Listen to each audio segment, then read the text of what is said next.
Qu'est-ce que vous faites ici à cette heure? Je suis le pain qui est sur la bouche du cadavre et puis un os du tibia gauche. Et puis le pain qu'on prend pour attacher le cadavre. C'est quelqu'un qui m'a demandé ça. Donc votre travail c'est quoi? Nous, on a d'autres occupations. Mais quand quelqu'un te demande un service pour certaines choses mystiques, donc tu viens chercher ça.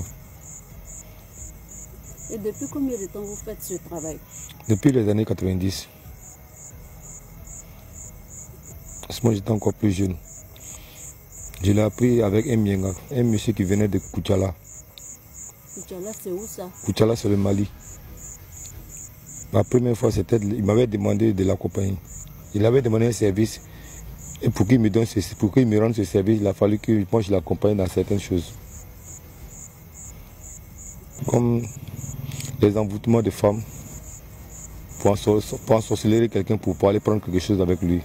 Ou bien pour qu'une femme devienne à toi. Est-ce que c'est un bon travail ça? C'est pas question de bon travail.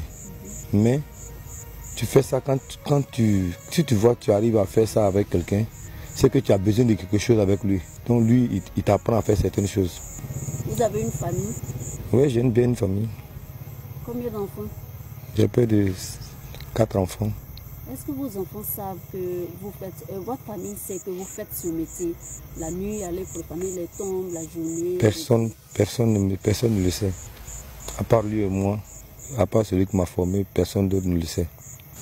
Pourquoi vous voulez garder le secret? Celui aussi n'a jamais divulgué le secret. Il a juré devant le commun que je ne devais jamais divulguer le secret. C'était dû? On appelle ça le surgouillement. Ça veut dire quoi? Pour aller prendre ça, tu n'as pas besoin de daba. Tu n'as pas besoin d'outils pour aller prendre.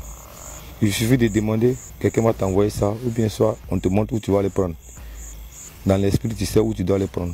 Ou bien soit, si tu veux faire ça très mystiquement même là, tu arrives devant la tombe, tu tapes la tombe, tu dresses ta main sur la tombe. Si tu dresses ta main sur la tombe là, le corps sort et tu prends ce que tu as à prendre. Mais il y a une autre façon aussi, tu appelles quelqu'un, la personne vient et puis il te donne. Ou bien soit, il y a une autre façon aussi, tu dis à quelqu'un de t'envoyer et puis il te montre où tu vas, dans l'esprit, toi tu sais où il a déposé et tu vas chercher. Vous venez combien de fois par semaine? Ça dépend de la commande. Ce sont des versets. C'est-à-dire? Ça dépend de la personne qui te demande. S'il y a plusieurs commandes, tu peux venir plusieurs fois. Ce que vous êtes venu chercher aujourd'hui, ça coûte combien? Ça ne peut pas descendre au-dessus de 200 000. Ah bon? Ça ne peut pas descendre au-dessus de 200 000. Et pourquoi? Ouais, c'est parce que c'est difficile à avoir. Toi, tu fais là, le jour où tu meurs là, les hyènes viendront prendre ton corps. Mais pourquoi vous le faites alors? Tu as déjà signé le pacte, c'est fini, tu es dedans.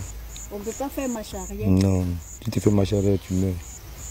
Ah, c'est ce qu'il a dit. Tu vas disparaître. Les hyènes vont bouffer ton corps. Ton corps, personne ne verra ton corps.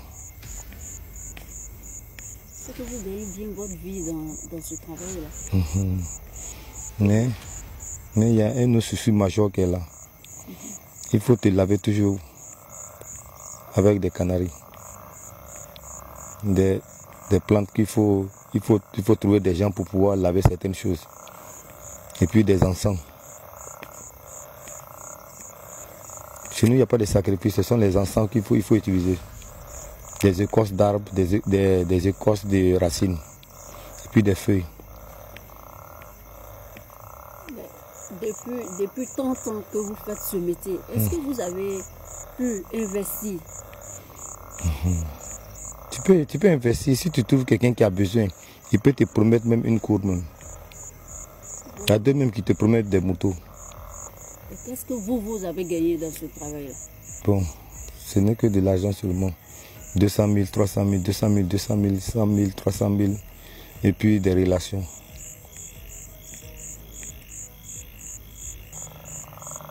Est-ce que vous regrettez aujourd'hui? Chez nous, il n'y a pas de regrets. Pourquoi? C'est comme ça. Et vous êtes épanoui? Chez nous, il n'y a pas d'épanouissement. Quand il n'y a pas de regret, il n'y a pas d'épanouissement. Peut-être que ce qui peut t'épanouir, peut-être si tu te trouves avec certaines personnes, voilà, ça peut t'amener à faire voilà, certaines choses. Ce monsieur qui vous a initié, il est vivant aujourd'hui? Je ne sais même plus où il le trouve. C'était à l'assaut, dans un village Tabono, vers Tenengeri. Tenengeri là-bas. Et si vous le trouvez aujourd'hui, est-ce que vous pouvez vous dire de retirer le sort? C'est fini. C'est une initiation, c'est fini. Est-ce qu'au départ, il vous avait dit ça? Au départ, il vous avait dit ça? Que quand on est dedans, on ne peut plus sortir? Ouais. Il vous a dit quoi? Il a dit ça. Mais pourquoi vous avez accepté de continuer, de faire le pacte avec lui? Il y a des avantages dedans. Quels sont les avantages? Ces avantages-là, on ne peut pas dévoiler. Mais profaner une tombe, qu'est-ce que ça vous fait? C'est pas profaner une tombe. Nous, on ne touche pas la tombe. Mais profaner le corps même. Non, on ne touche pas le corps. On appelle ça comment? Quand tu viens prendre... Nous, on vient, on demande à quelqu'un, la personne nous donne. Tu soulèves ta main au-dessus de la tombe et puis tu récites le verset.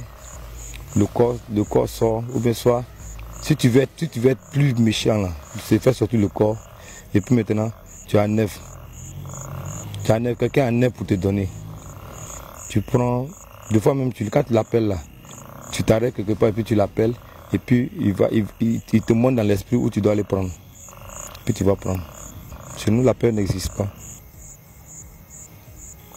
Sinon, tu peux traverser le cimetière. Si tu n'as rien d'autre, si tu n'as pas d'autres passés négatifs là, tu peux traverser le cimetière sans problème.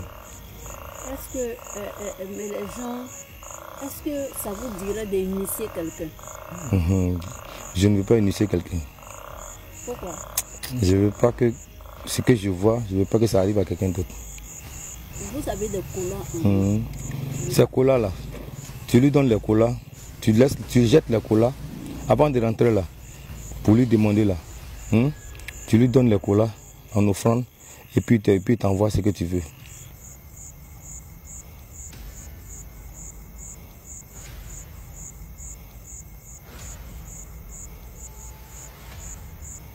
Une cola blanche et une cola rouge. Est-ce que nous on peut assister à ce que vous allez faire ce soir? Bon, actuellement, ce qui est là, ce que je peux faire actuellement là, c'est de lui dire, de me montrer où je peux aller trouver ces tours. Sinon le reste, vous ne pouvez pas voir. Pourquoi? Vous n'allez pas supporter.